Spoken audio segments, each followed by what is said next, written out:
The Department of Petroleum Resources is engaging power generation companies on how to fully utilize the nation's gas resources for increased electricity supply. Correspondent Chinaemerem Joseph reports. Constant power supply for Nigerians has remained almost impossible. This is despite large gas, hydro and solar resources with a potential of generating over 12,000 megawatts of power from existing plants. Only about one-third of this is generated for a population of over 200 million people. Over the years, we've been having issue operating around 3,500, 3,900 and so on. A few weeks ago, I think the month of February, we had another historical peak of 5,600 plus.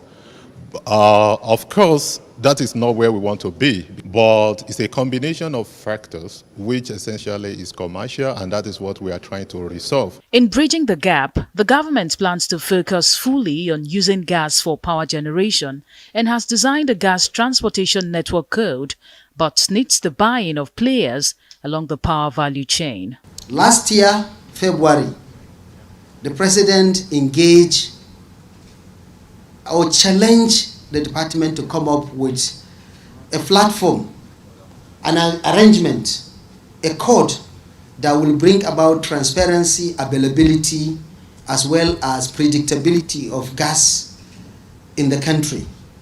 And that is when the Nigerian Gas Transport Network Code was really given birth to. However, the power generation companies do not agree with certain provisions in the gas transportation agreement. NGC, as an operator, did not go to sleep. We have been holding series of conversations with our customers. We have made substantial progress, but unfortunately for the Gencos, we couldn't. It was like we met a brick wall. What happens where NGC does not transport gas, right? And so when NGC does not transport gas, there are all kinds of costs that could be triggered down the chain. If we are going to tie this code, then it has to be tied into the contracts of the generating company.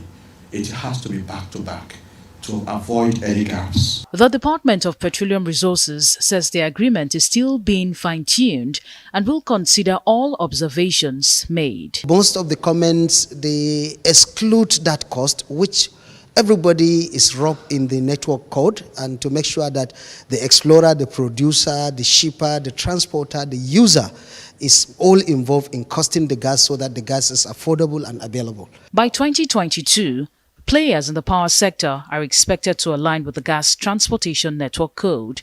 This is part of plans to focus on gas to grow the economy. Chinaemerem Joseph, Arise News.